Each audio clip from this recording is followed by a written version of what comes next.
நம்மை செழிப்பாய் வைக்கும் இயேசு கிறிஸ்துவின் நாமத்தினால் உங்களுக்கு என் அன்பின் வாழ்த்துக்கள். இந்த மாதம் 7வது மாதம், செழிப்பான மாதம். 7 என்பது செழிப்பை குறிக்கிறது. அப்படியா இந்த நாளில் இந்த வேளையில கூட கர்த்தராகிய ஆண்டவரும் இயேசு கிறிஸ்து நம்மை அற்புதமாய் நடத்தி கொண்டு வந்திருக்கிறார். இந்த 6 மாதங்களும் நம்மை பாதுகாத்து நம்மளை பலப்படுத்தி இந்த 7வது மாதத்துல இந்த நாள்ல கூட உங்களோடு கூட பேச வைக்கிற கர்த்தரை நான் ஸ்தோத்தரிக்கிறேன். நீதிமொழிகள் 28ஆம் அதிகாரம் 25வது வசனம் கடைசி பகுதியில கர்த்தரை நம்புகிறவன் செழிப்பான்.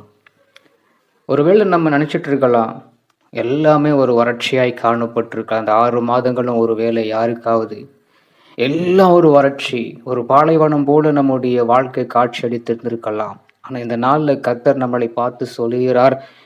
அவருடைய வசனம் சொல்லுகிறது, கர்த்தரை நம்புகிறவனோ செழிப்பான். அவர் நம்புகிறவன் எல்லாருக்கும் ஒரு செழிப்பு வரும். ஏதோ ஒரு காரியத்துல உங்களுக்கு செழிப்பு நிச்சயமாய் வரும். கர்த்தரை நம்புகிறவனும், மனுஷனை நம்புவது அல்ல, கர்த்தரை நம்புகிறவனுக்கு அவர் செழிப்பு கொடுக்கிற தேவனா இருக்கிறார். பாலைவனமாய் இருக்கிற நம்முடைய வாழ்க்கையை அவர் சோலைவனமாய் மாற்றி அதுல ஒரு செழிப்பை நமக்கு கட்டளிட விரும்புகிறார். ஆக அந்த வார்த்தை வசனம் இந்த நாள்ல இந்த மாதத்துல கிரியை செய்யும். நீங்க விசுவாசத்தோடு செபியுங்க, இந்த வசனத்தை பிடித்து கொள்ளுங்க.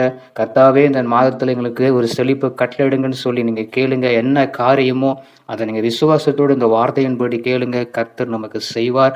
இந்த blessing world, Jesus blessing world அநேகருக்கு ஷேர் பண்ணுங்க, கமெண்ட்ஸ் பண்ணுங்க, லைக் பண்ணுங்க. அது மாத்திரம் இல்லை, நீங்க நிறைய பேர் பார்த்துட்டு இருக்கிறீங்க. தயவாக எங்கெங்க பார்க்குறீங்க, உங்களுடைய பெயர் அதை நீங்கள் கமெண்ட் செக்ஷனில் நீங்கள் தயவாக நீங்கள் போடுங்க. அது ஒரு இது நான் கேட்குறேன், யாராவது எங்கெங்கேயோ பார்க்குறீங்க, என்னென்ன ஊர்லேருந்து பார்க்குறீங்கன்னு தெரியல. இந்த ஜீசஸ் பிளெஸிங் வேர்ல்டு அநேகருக்கு நீங்கள் தெரியப்படுத்துங்க. இதன் மூலமாக நீங்கள் கர்த்தருடைய ஆசீர்வாதத்தை பெற்றுக்கொள்ள நான் உங்களுக்காக நாங்கள் செபிக்க ஒரு ஏதுவாக இருக்கிறோம்.